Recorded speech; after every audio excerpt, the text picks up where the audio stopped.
Alors aujourd'hui, j'aimerais revenir sur une petite notion que j'ai abordée il y a quelques jours, mais que j'aimerais un peu plus développer, concernant les limites malsaines d'un perfectionniste. Quand on réalise une action, on a tous deux niveaux remarquables, une borne inférieure et une borne supérieure. La borne inférieure, c'est le minimum que l'on doit faire pour considérer que on est satisfait de notre action.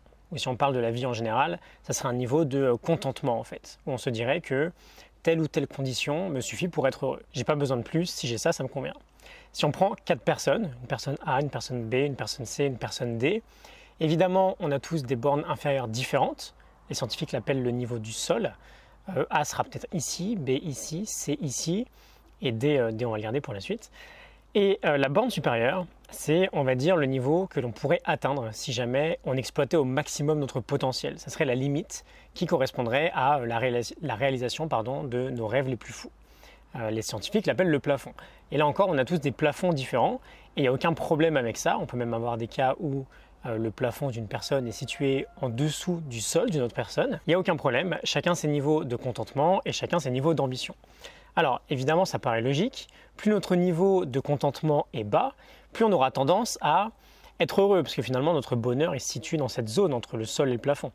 Et par exemple, la personne B qui a un sol un peu plus haut que les autres, si elle vit à ce niveau-là, elle sera malheureuse, alors que si la personne C vit au même niveau, elle sera tout à fait satisfaite, le minimum requis pour être heureuse sera atteint. Ce type de schéma nous enseigne plusieurs choses. C'est déjà important d'avoir un certain niveau de conscience sur ce qu'est notre sol, sur ce qu'est notre plafond.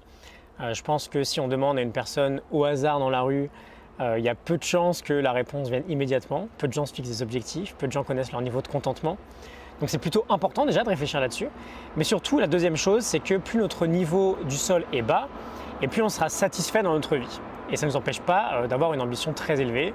Là, potentiellement, c'est la personne C qui sera la plus heureuse, elle a la plus grande hauteur sous plafond en fait. Celle qui a le plus d'espace pour s'exprimer. Et le vrai problème du perfectionniste, c'est qu'il définit la perfection comme étant son sol. Il ne fait pas de différence entre son sol et son plafond. Mais comment tu veux vivre ici? Tu n'as pas de plafond, tu ne peux pas faire mieux que la perfection. Et ton sol, c'est déjà la perfection. Donc tu veux toujours plus que les autres et tu ne peux pas t'exprimer. Tu n'as pas la place, tu ne peux pas être heureux.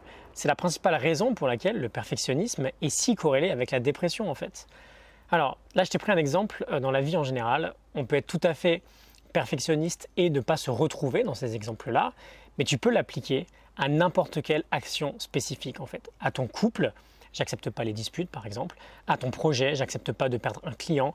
À ta séance de sport, si je m'entraîne pas pendant 1h30, c'est inutile, ça sert à rien.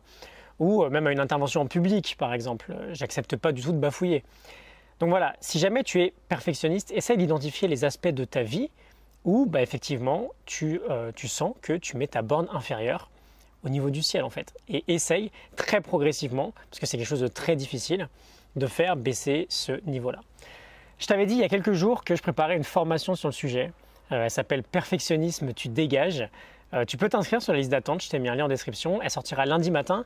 C'est la première fois que je fais ça. J'ai préparé une petite surprise aux 10 premiers inscrits. Donc si tu veux être dans les premiers informés, n'hésite pas à t'inscrire, ça t'engage à rien.